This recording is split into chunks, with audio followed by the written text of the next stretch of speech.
Good afternoon, it's 3 o'clock. I'm Harry Smith with your Solent Sports News headlines. This weekend's FA Cup fixtures signal the end of the winter break for Premier League sides. Southampton manager Ralph Hasenhüttl reveals the break has improved the atmosphere around the squad. Very, very useful for recharging the batteries, being hungry for the next challenges that are coming up, and I can feel that from the first day when they are back, atmosphere is fantastic, and also the willingness of working hard again now is there, and this is what you need to have. The Saints will host Championship side Coventry City as they look to reach the fifth round for the third season running.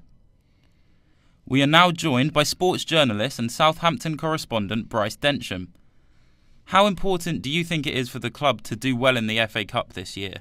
I think for many Saints fans that it's really important for us. I believe that as a mid-table Premier League side, we don't often get that chance to win a trophy, and we definitely don't get Champions League football or to win the Premier League. So these competitions like the FA Cup and the Carabao Cup really give us a chance to have a taste of success, really, and also try out our youth players. We have quite a famous youth academy, and I believe this weekend we'll get to see a few like Thierry Small, and it just gives the youth an opportunity to help the club progress further.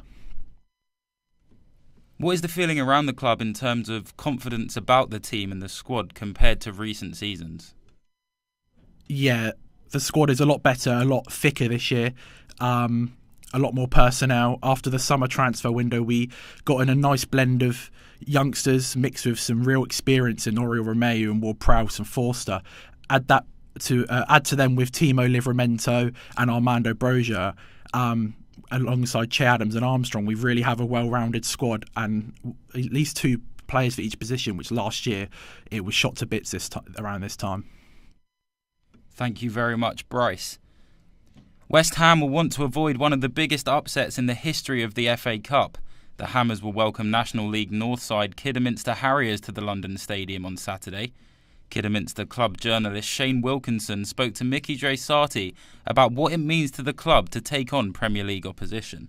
Honestly, it's a once-in-a-generation event, it really is. Obviously, as a lower league club, if you've got a business sense, you don't budget for something like this. So to be able to be on the journey, doing what we're doing, it's unbelievable. We're actually going to take other people's jerseys and challenge them.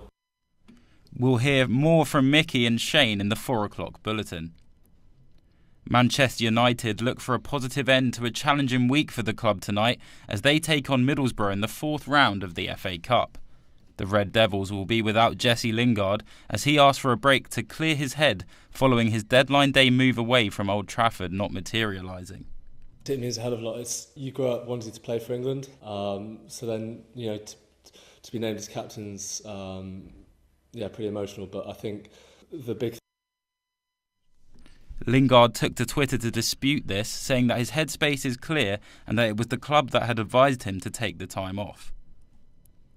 At the other end of the pitch, David De Gea has become the first goalkeeper to win a Premier League Player of the Month award since Fraser Forster back in 2016. The United shot stopper only kept one clean sheet throughout the month, yet made an impressive 22 saves across the 4 games in January. Wolves manager Bruno Lage picked up the Manager of the Month award for January, following 3 wins and 3 in the division.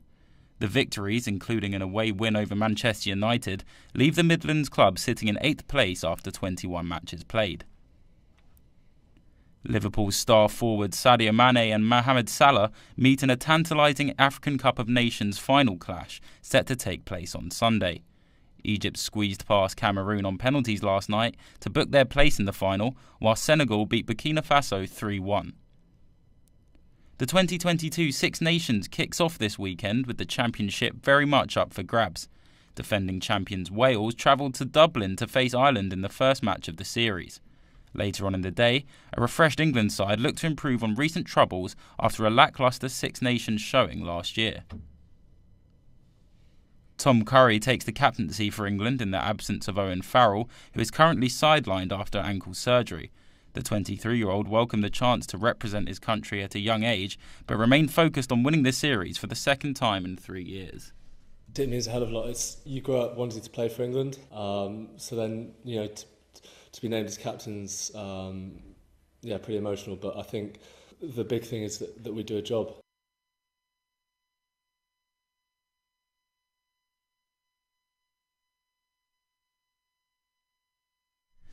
England coach Eddie Jones has called for his side to pull no punches when taking on a strong Scotland side tomorrow.